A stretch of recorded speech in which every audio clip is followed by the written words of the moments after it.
Andy Universe.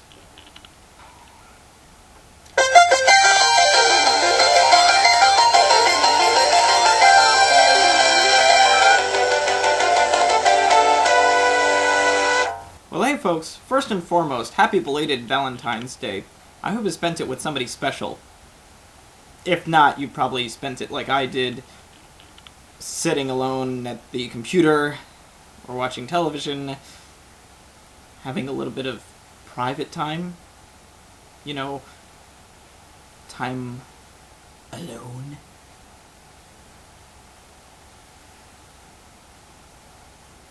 Anyway, in honor of my second episode, I decided to review something that's very near and dear to my heart.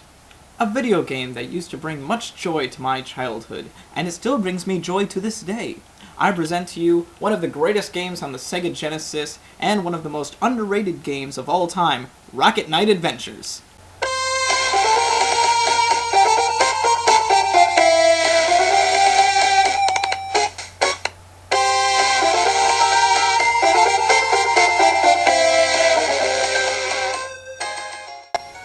So yeah, whoever thought that strapping a rocket pack to a common rodent would yield such satisfying results?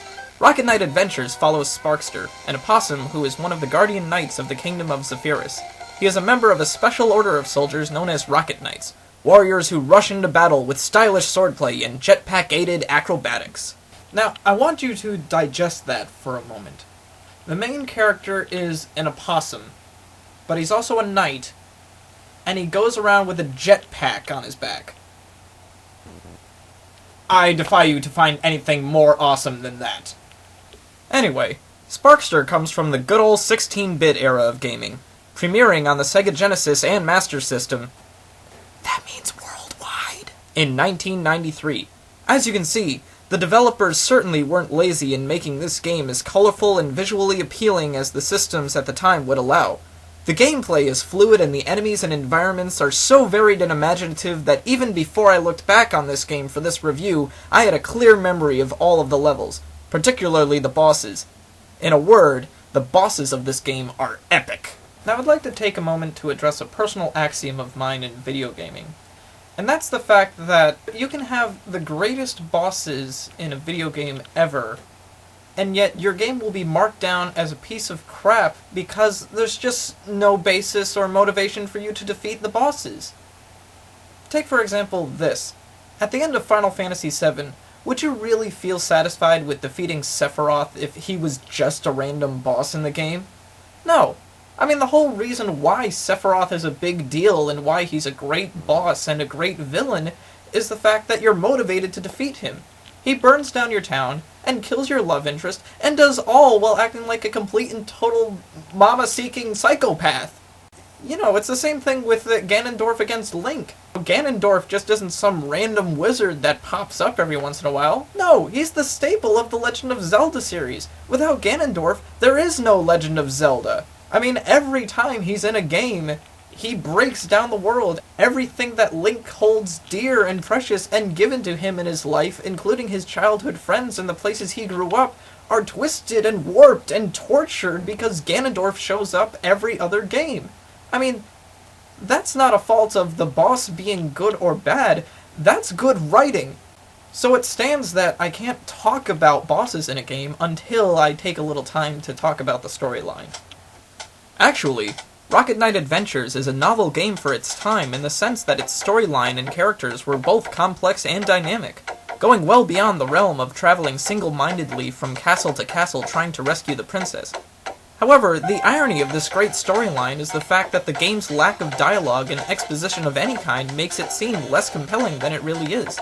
That's because the game's backstory and character development takes place not in-game, but in the game's instruction manual. Yeah, you remember these? You remember when these were important and actually meant something? Back in the day, in the early 1990s, when games didn't have the capacity to go through storylines or character development, they went through all of that in instruction manuals like these. These instruction manuals, back in the day, were full of colorful pictures and illustrations, character biographies. They were fun to look into. I mean, look at that. Look at how pretty that looks. And it's the same thing here. All the characters and illustrations, it was a lot of fun to look at. In fact, when I was a kid, going through the instruction manual and boning up and learning about the characters in the game and the history of the story, I mean, that was part of the fun of getting a new game to begin with. These days, gamers are spoiled by the fact that pretty much everything from the characters to the backstory is gone over in the game. I mean, there are even in-game tutorials for how to use the buttons, so really, there's no need for instruction manuals anymore. Have you looked at one lately? They're completely unimaginative.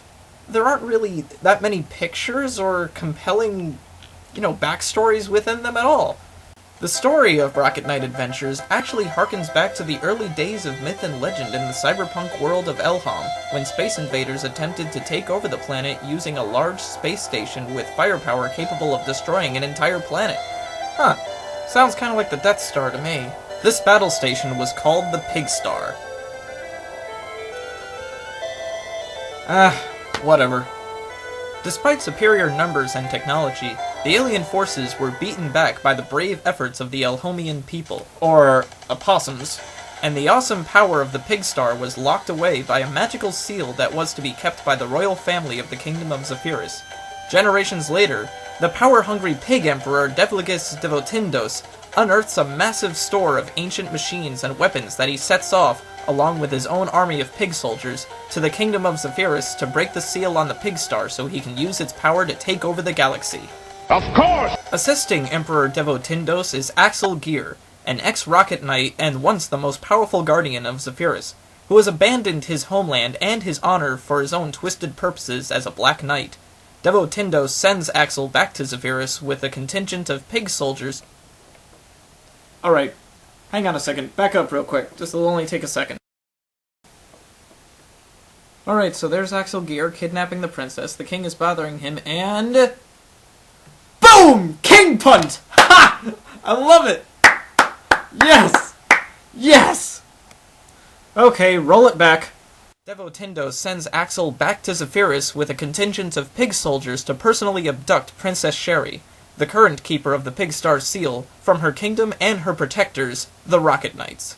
And that's at last where we come in, as Sparkster realizes that something is going amiss in his homeland and sets off to the castle to protect the princess.